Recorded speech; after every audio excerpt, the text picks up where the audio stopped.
Hey, I'm going to be talking about the combined gas law.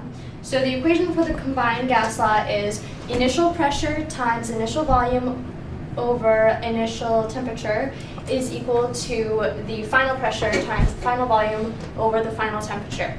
So by knowing this combined gas law, you also know Boyle's law, Charles's law, and Gay-Lussac's law.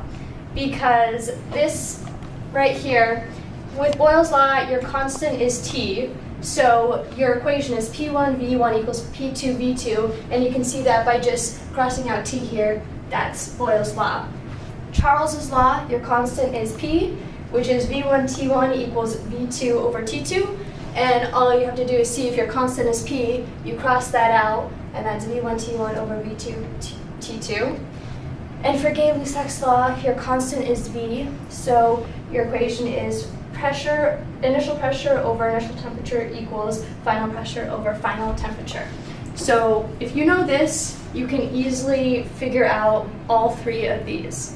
So I'm going to be doing a combined gas law problem. It's kind of long. It's problem 8.13, chapter 8 out of the 7th edition chemistry book. So I'm just going to read it to you. It asks, a weather balloon filled with helium to a volume of 275 liters at 22 degrees Celsius and 752 millimeters of mercury. The balloon ascends to an altitude where the pressure is 480 millimeters of mercury and the temperature is negative 32 degrees Celsius. What is the volume of the balloon at this altitude? So we know right now, because it asks the volume, we're going to be solving for this right here. So the first thing we can do to make it easier on ourselves is to write out this equation solved for V2. If you just do simple algebra, multiply T2 and divide P2 on this side, so you'll have P1 over V1 equals T2 over T1 P2. And that makes it really simple. We can just plug in our values that way. So the equation tells us that our initial volume is 275 liters. Our initial pressure equals 752 millimeters of mercury.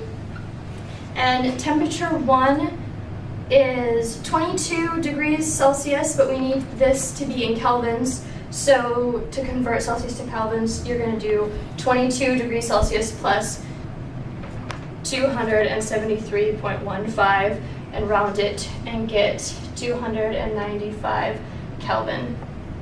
And then our